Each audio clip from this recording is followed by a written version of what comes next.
Hey, if you've ever wondered, how do I start an excavating business? Well, you know what? You found the right channel. Holy smokes. As entrepreneurs and business owners, we know that if we have a clear plan, anything becomes possible.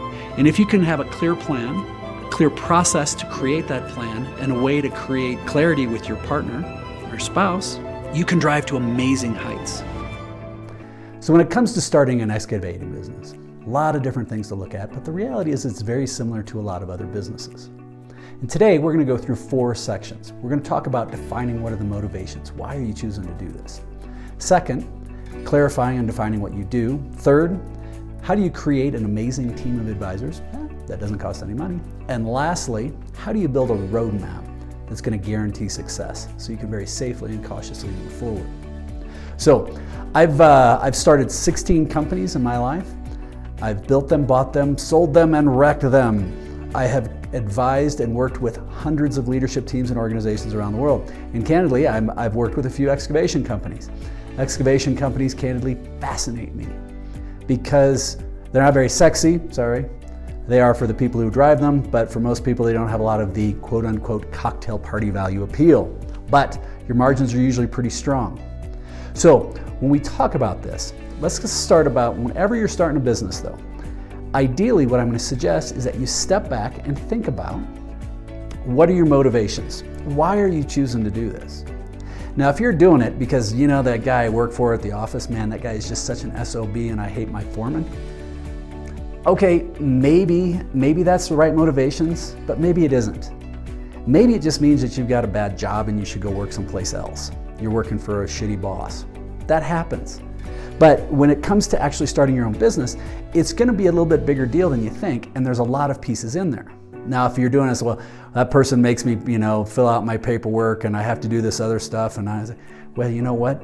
When it comes down to your business, Uncle Sam doesn't give a crap if you're not happy about filling out paperwork. You got to get it done. And if not, they'll play the heavy. They'll turn into Joe Pesci, and we don't want that from Goodfellas. So when it starts with this, think about what is it you're looking for and why do you want to do it?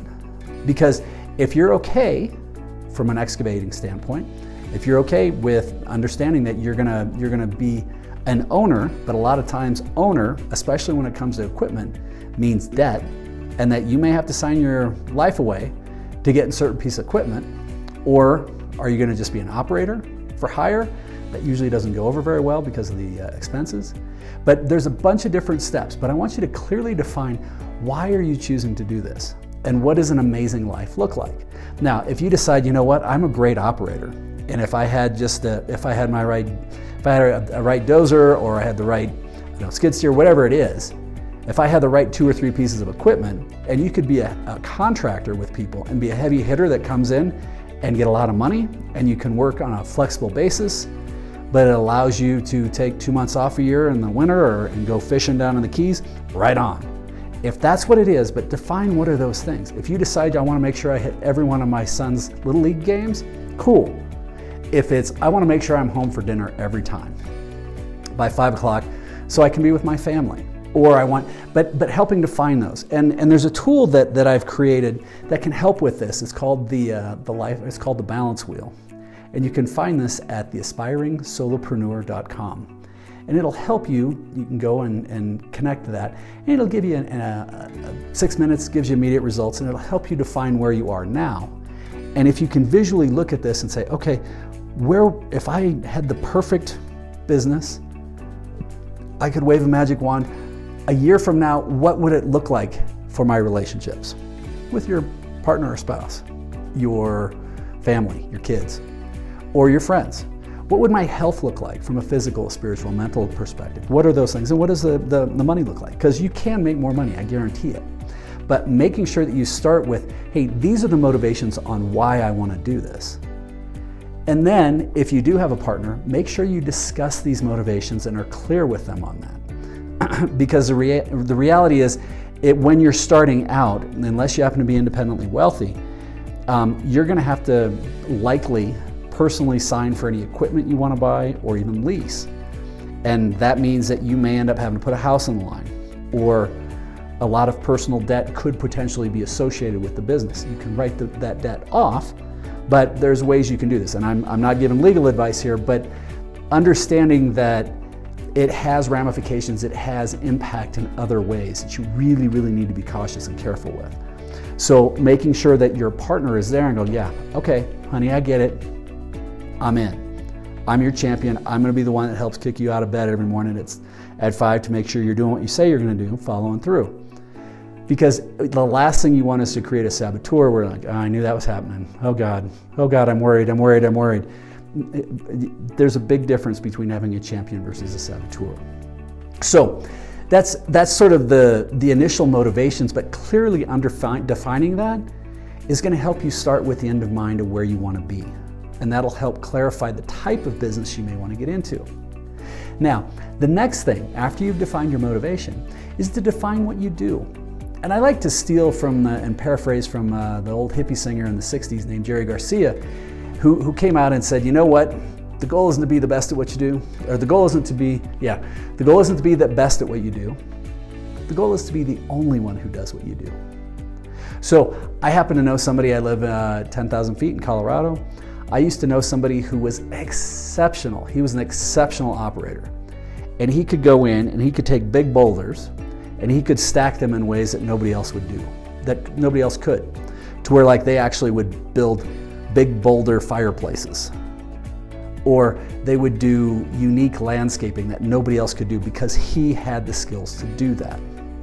Now, in his particular case, he was the only one up in the mountains, and that's an area where in Vail and Aspen and places like that, people would pay premiums. This is 2023, and I hear stories of trim carpenters who are really good making a couple $100 an hour, you know, in these high-end areas. It's crazy what people can make. But making sure that you understand that and how does that work? So what experience do you have? Where are you? What is the area that you really love? What fits with those motivations? And then start to smoke out what is it that you can do better than anybody else. So this helps us start to we're defining where we want to be, what are our motivations, what amazing looks like. It's kind of out there. Now we're starting to pull it back in and like, okay, well, I'm really good at these things. That's called your value proposition. Why does somebody care? Now, in some cases, in some markets, man, people are so desperate for operators, you may be able to go and be their contractor and say, look, I'll come in and I'll be your heavy hitter. I'll be your on-call guy that just, you need stuff done. I'm happy to work all night. I can go work for 4 hours at night or 10 hours at night. I'm gonna charge you through the nose, but it'll keep you on track and it'll get you back on target with your schedules. So defining again what it is you want and what you're willing to do is gonna help. So the third thing then is going to be diving into how do you create a team of advisors. Now this is an area where candidly I see challenges sometimes with some of my blue collar folks. Is some of the blue collar guys I work with are the smartest and best business people I've ever met. But they may not necessarily have the vernacular, the language, and there's a certain intimidation that can happen with accountants, with attorneys, with bankers, because they start using $10 words and they're in $1,000 suits and fancy offices, and somebody's coming in their torn Carhartts and they've been working. But the reality is I've seen over and over and over where business owners who are in that space can run circles around the others by calculating numbers in their head, but they don't know the right words that they're using. So this is where creating a team of advisors, and we talk about this very specifically in some of the other videos on this channel, and I would highly encourage you to consider that, or you can go my best-selling book on the Solopreneur, your startup Bible.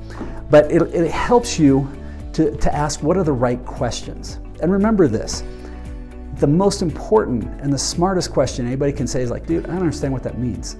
So if somebody starts talking about, you know, the balance sheet or the profit and loss or this tranche for that, or they want to know what's your AR, your AP, don't worry about that.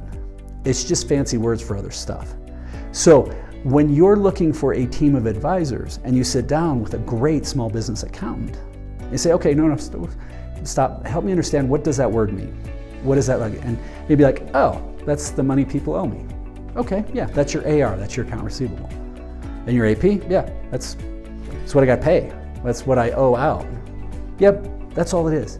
But building this team of advisors, most of these small business advisors are small business owners themselves, and you're part of their business development. And every one of these people that matches with your values, that's going to be quality, we should be willing to sit down for at least 30 minutes, if not an hour, and give you a time before you even jump ship and start your own business. So you could sit there and say, hey, Miss Accountant, help me understand what I should be looking for. What are these things? What kind of business structure would you recommend? Why? Should I buy the equipment or should I lease the equipment?